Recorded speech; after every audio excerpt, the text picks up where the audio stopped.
30 persone sottoposte a profilassi, 4.400 cani e 1.000 gatti che dovranno essere vaccinati. Sono pesanti le conseguenze sanitarie del caso di cane malato di rabbia scoperto lo scorso 27 marzo a San Giacomo di Veglia, frazione di Vittorio Veneto. Il cane, un meticcio dal pelo fulvo, era un cucciolo quando ai primi di dicembre è stato portato clandestinamente in Italia da un parente della proprietaria, rientrato da un viaggio turistico in Marocco, paese dove la rabbia è endemica.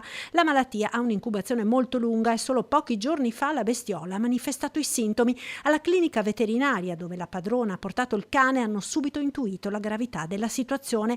L'animale è stato sottoposto ad eutanasia ed inviato all'Istituto Zooprofilattico delle Venezie per le analisi che hanno confermato i sospetti. Si trattava di rabbia. Subito sono partiti tutte le attività di indagine per quanto concerne sia la parte veterinaria ma soprattutto i rintracci delle persone che erano a contatto con l'animale, in primis il proprietario dell'animale che era stato nel pomeriggio precedente morso dall'animale stesso. La profilassi è scattata per i familiari della proprietaria e per tutti i dipendenti della struttura veterinaria, in tutto 30 persone. Queste le persone, nel caso specifico, che sono state individuate come contatti passibili di profilassi, sono state chiamate e saranno sottoposte a vaccinazione e somministrazione di immunoglobuline.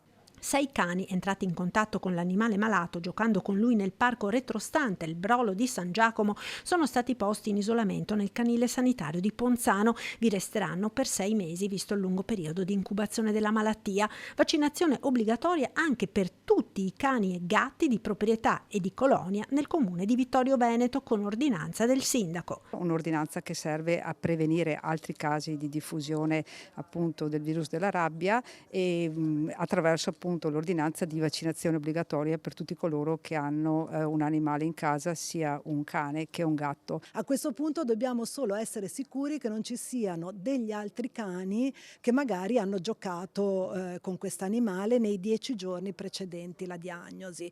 Saranno un numero limitato perché appunto già i proprietari sono stati molto collaborativi nel raccontare, nell'identificare altri animali a rischio. Se ci fosse qualche altro cane che è stato in contatto con questo animale deve essere immediatamente segnalato all'ASL per le misure di protezione della salute pubblica.